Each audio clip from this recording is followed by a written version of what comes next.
बहुत पुरानी बात है। एक जंगल में दो पक्के दोस्त रहते थे। एक था गीदड़ और दूसरा था ऊंट।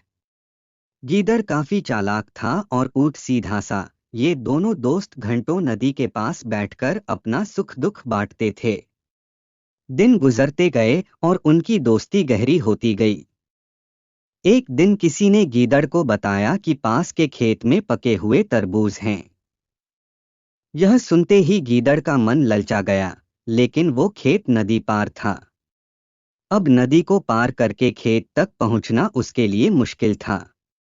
इसलिए वो नदी पार करने की तरकीब सोचने लगा। सोचते सोचते वो ऊंट के पास चला गया। ऊंट ने दिन के समय गीदड़ को देखकर पूछा, मित्र, तुम यहाँ कैसे? हम तो शाम को नदी किनारे मिलने वाले थे। तब गीदड़ ने बड़ी ही चालाकी से कहा, देखो मित्र, पास के ही खेत में पके तरबूज हैं। मैंने सुना है तरबूज बहुत मीठे हैं। तुम उन्हें खाकर खुश हो जाओगे, इसलिए तुम्हें बताने चला आया। ऊंट को तरबूज काफी पसंद था। वो बोला, वाह, मैं अभी उस गांव में जाता हूँ। मैंने बहुत समय से तरबूज नहीं खाए हैं। ऊंट जल्दी जल्दी नदी पार करके खेत जाने की तैयारी करने लगा। तभी गीदड़ ने कहा, दोस्त, तरबूज मुझे भी अच्छे लगते हैं, लेकिन मुझे तैरना नहीं आता है। तुम तरबूज खा लोगे तो मुझे लगेगा कि मैंने भी खा लिए। तभी ऊंट बोला, तुम चिंता मत करो, मैं तुम्हें अपनी पीठ पर बैठाकर नदी पार करवाऊंगा। फिर साथ में मिलकर तरबूज खाएंगे। ऊंट ने जैसा कहा था वैसा ही किया। खेत में पहुंचकर गीदड़ ने मन भरकर तरबूज खाए और खुश हो गया। खुशी के मारे वो जोर जोर से आवाजें निकालने लगा।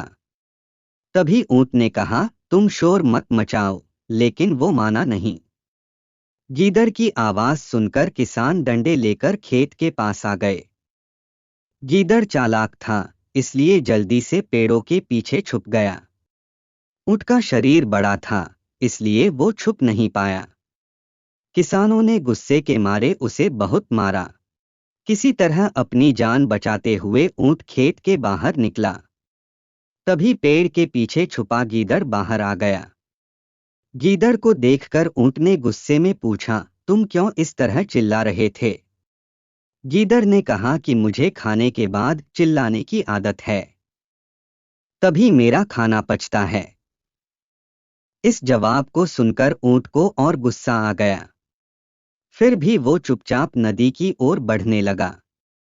नदी के पास पहुंचकर उसने अपनी पीठ पर गीदड़ को बैठा लिया। इधर ऊंट को मार पड़ने से मन ही मन गीदड़ खुश हो रहा था।